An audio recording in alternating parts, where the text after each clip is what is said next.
So I'm Gabby from Kilson Street, and we're here today collaborating with Open Stage. We're really appreciative of the Open Stage crew. They do a variety show every month, and today we're doing a collab. We're going to interview Logan Crow from the Frida Cinema. Hi there. Thanks for being here. No problem. Thanks for having me. For those of you who might not know, the Frida Cinema is a not-for-profit independent art house here on 4th Street in downtown Santana. They were founded in 2014, and Logan Crow, founder and captain of this amazing team, is here with us today. Do you want to tell the crowd a little bit about the Frida, those who might not know? Yeah, hey. So the Frida Cinema, thank you for the introduction, is the only nonprofit art house theater in Orange County. And we just reopened a couple weeks ago after being closed for 14 months because of COVID, with like limited restriction and a lot of safety regulations, everything, masks in the lobby, masks in the theater. But you basically nailed it. You know, we're program driven. We curate our programming from within.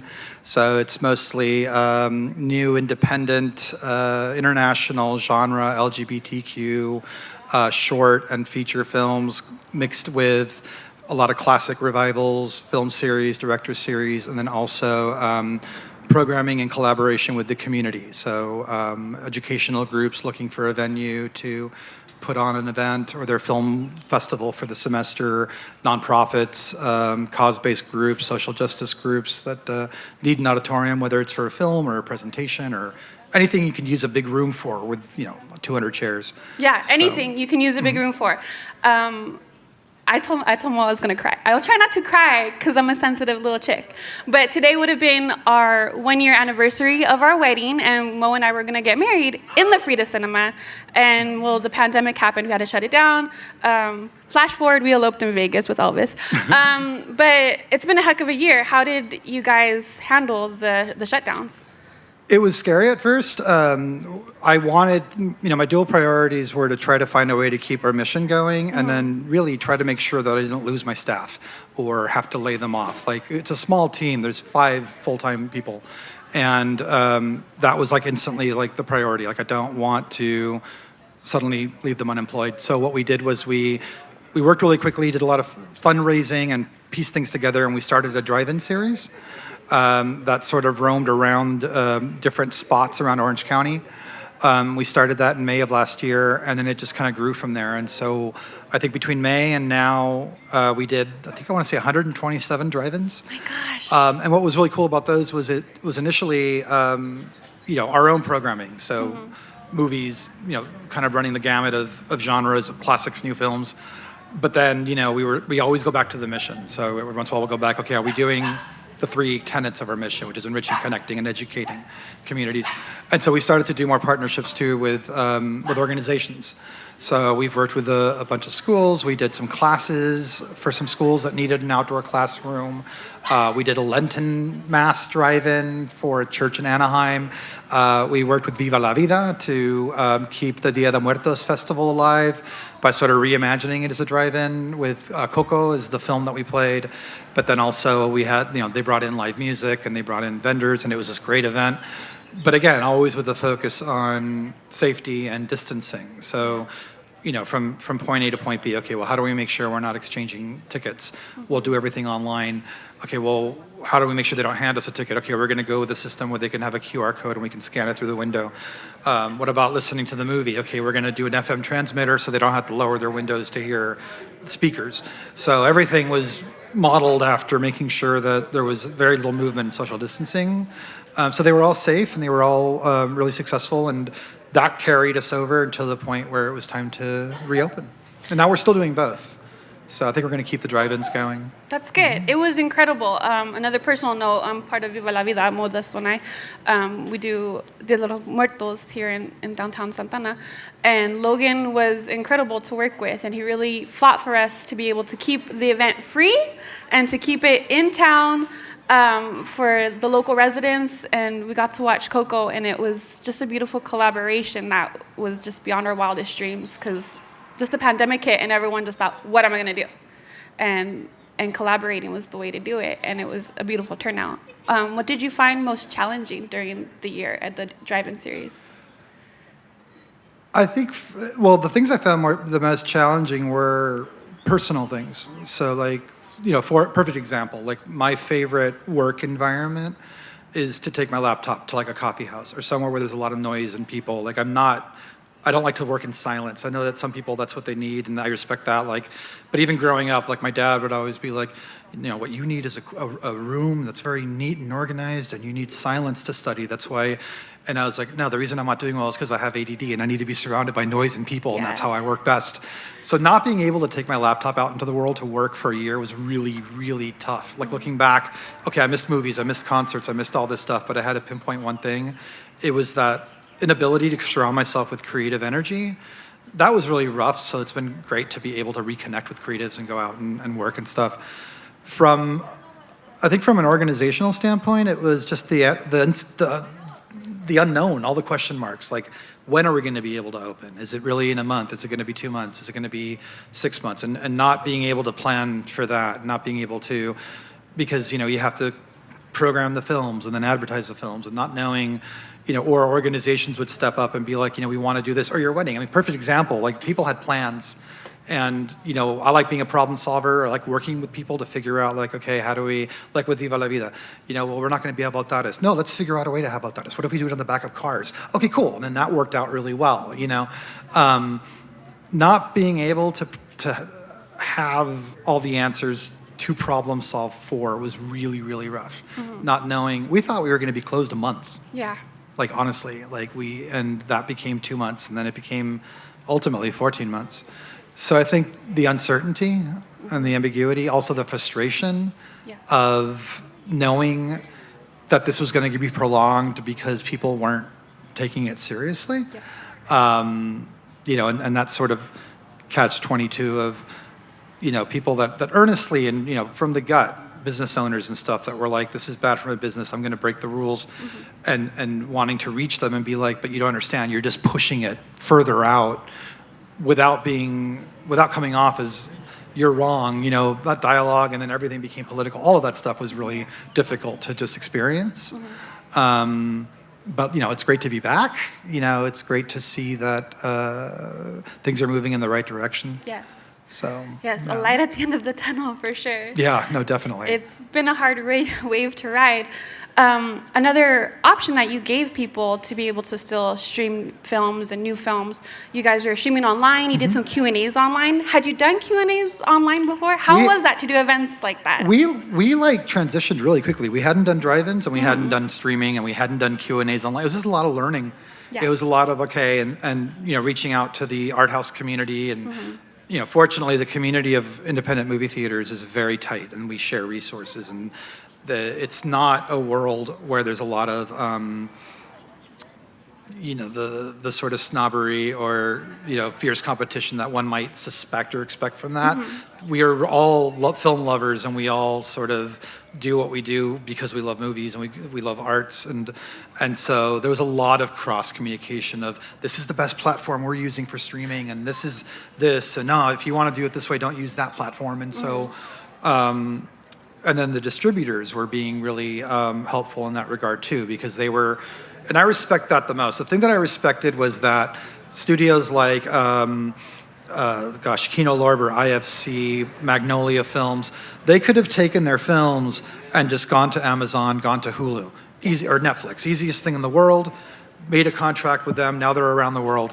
What they did was, they went to the art houses, and they were like, we're going to let you stream our film for a while, and then we'll split whatever revenue you made as a way to make sure that the theaters stayed alive. Mm-hmm. Whereas, just to name a company, Universal said, we're just pushing all our stuff to online, and that hurt theaters. It's hurting the theaters to, this is movie theaters basically built this film industry. They've been the traditional place to go to see movies for like 80 plus years. And a lot of the major studios are just like sweeping them under the rug. Just like, it's easier for us. We make more money to just go to streaming. We don't have to worry about sending a bunch of prints to movie theaters. We don't have to worry about posters and stuff. And it's killing that industry, So I respect those independent distributors that were like, we're not going to do that. We're going to work directly with the theaters and give the theaters a platform to stream the films to their communities. And whatever rental rate money they make, we'll keep half, the theater keeps half, and that's how they kept the theaters active. So we streamed over 100 films over the last year. I mean, across the board, you know, from around the world. Some classics, but mostly brand new films that would have otherwise been playing at the Frida. That's how we were able to get them out, is through streaming. Yeah, it was incredible. It was convenient. It was movies that, like a regular time at the Frida, movies we wouldn't have thought to go see. Yeah. And we were so excited to do it. And so I appreciated it. Yeah, no, and sure. right now we're actually, now that we're open, we've been programming some of the films that came out last year that we streamed that didn't get a chance to be on the big screen. Mm-hmm. Because we want to give people an opportunity to catch some of them the way they were intended to be caught. So like We Are Little Zombies, which is this incredible film that's actually my favorite film of last year, just did not get that much attention because it, you know, it's foreign, it's you know, coming of age teenage film. So we streamed it, it did well, but we're going to play it next week. Possessor, which is this great sort of hallucinogenic, trippy horror film. We streamed it, but we are going to bring it to the Frida. Minari is playing at the Frida. You know, we still want people to have an opportunity to experience the films the way they were intended to be seen, just big and wide and loud, and in a community of people and that shared energy. How did you feel like the feedback from the public right when you started the drive-ins, and then also being back open now, having the doors open? I know years ago when I started going to the Frida, at first I started going by myself. And since then, I go for, you know, when an actor dies or a musician dies, Logan really tries to honor them and show a film at the Frida that they're in. And I've gone and I've laughed and I've cried and I love it. We went to go see Nomadland. That was our first time back a few days ago at the Frida. And I mean, I wore my mask and my mask was just soaking because I cried. But what was public feedback like for when drive-in started, because people were so hungry to go out, and then now that you guys are opening your doors? It was really, really humbling and rewarding, the drive-in specifically, because, you know, we started the drive-ins in late May. We did the first 3 in late May, and then we started the series big, I think in late June. And we got so much feedback, and it meant the world to me to hear from families and from people who were like, this is literally the first time we go out since February. This is the first time we get the family together in the car to go do something cultural in 4 months. You know, a lot of thank yous and a lot of acknowledgement of, you know, everything from, like I said, this is the first time we've been out, to I've never been to a drive-in before at all. This is the first movie theater popcorn we've had in 6 months, you know, and all of that really, really meant a lot. You know, we did not get that much negative feedback at all regarding concerns about safety and distancing, because again, by the time we launched it, we had everything in place to make sure that everything was as safe as possible and that the need for movement was as reduced as possible. If you had to use a restroom, you had to use a restroom. You know, aside from that, and then if you wanted to grab a snack, you know, everyone was masked. I mean, everything was all very, very thought out. So it was all positive feedback. And then since reopening, same thing. I mean, we've been listening a lot. We had a soft reopening, and then we reached back out to get feedback. And then we incorporated a lot of that feedback into our actual reopening. And so, you know, we had, you know, invested, you know, there's a lot of touchless things now in the lobby. You know, touchless hand dispensers, you know, what do you call it? Sanitation dispensers. You know, everything's sort of been moved that way. Masks and gloves on all the staff and volunteers, mask requirements. But little things like now we have some of the rows roped off. That came from feedback from just someone that was like, you know, I distanced myself and everyone was distanced, and then, you know, right 10 minutes into the movie, some people came in late and sat right behind me. That made me a little bit uncomfortable. Yes. So we're like, cool, let's take that feedback and figure out what to do. Okay, so we roped off some rows, you know. So no, everything's been positive. I mean, it's been great to be back. We've literally had people just come by and I'm like, oh, here, what movie are you here to see? Like, no, we just wanted to say welcome back. We're so glad you're back. And that's just felt great. You know, folks are coming back out. We've had audiences, so that feels great. You know, we've had an opportunity. We've only been open, I think, 2 weeks now. We've already had, 2 presentations and an amazing premiere of Bang for Change, a locally produced film, or I should say, not produced locally, but by local filmmakers, Fair and Kid. So it's just been, it feels great. I mean, it feels at the same time like it's been years and that no time has passed at all. Yeah. You know, it's that surreal feeling. But I missed it. I mean, I missed the energy of the Frida. I missed the creativity of it. I missed the collaborative feeling of being there, working with people. Yeah, I don't take any of that for granted, so it's good to be back. Yes. What are your hopes for the future of the Frida Cinema? I think my hopes for the future of the Frida are my hopes for the arts in general, which is that I think over the last year, there's been a lot of things will go back to normal. Things will go back to normal. I can't wait for things to go back to normal. And what I keep feeling and saying is that I think that we need to demand and create what that normal will be. People are fickle. People can forget. Yes. And my hopes for the Frida is my hopes for theater, my hopes for concerts, my hopes for poetry, my hopes for culinary arts, my hopes for writers, my hopes for everything, which is that people remember and re-embrace the ways that they used to enrich themselves, that they would go to museums, that they would go to concerts, that they would go to poetry nights, that people now, you know, if you're vaccinated and you feel comfortable, go support events like today, go to an open concert, go to a poetry slam, go to a movie, because it's going to be on us and it's going to be on the arts lovers and the art supporters to boost these organizations and these artists and these places back up. They're all hurting. Don't assume that some institution that you used to go to, well, they've got so much money, they're fine, they're going to bound back. Everybody's hurting. Yes. Everyone is hurting, every business, every organization, and in the arts, especially performing arts, it's really on us to pick them back up by buying a ticket, by showing up, by bringing friends.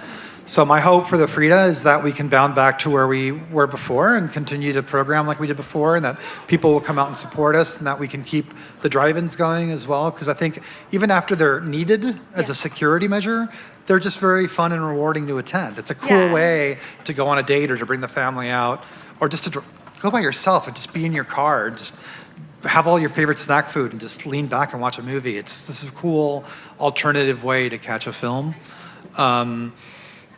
That's my goal, is that we can just continue to have that impact and to, you know, enrich, connect, and educate, and continue to, and stop reading articles about yet another beloved institution that just couldn't make it and had to close their doors. It hurts every time I read that. It's sad as an arts patron, and it's scary as a arts director to keep reading about these institutions that just couldn't make it.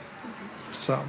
Yeah, it takes the community, and we're really happy to have you as part of our community, Thank Logan. you. Thank you so much. Same. And I want to thank your team, Trevor and everybody. You guys are incredible. We're Thank really you. glad that you have your doors open again. Thank you. Collaboration Thank you. matters, you Thank you. guys, especially times like these, getting back into it. So thank you to Logan Crow and the Frida Cinema.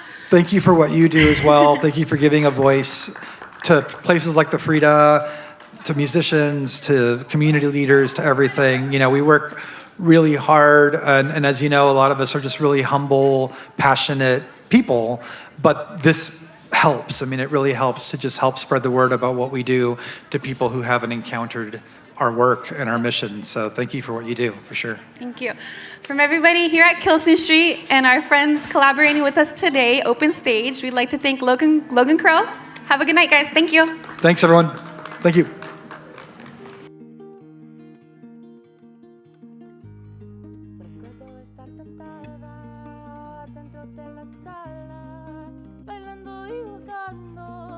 Hablando y soñando, despertando en las mañanas tan alborotadas, con toda la familia junto en nuestra casa.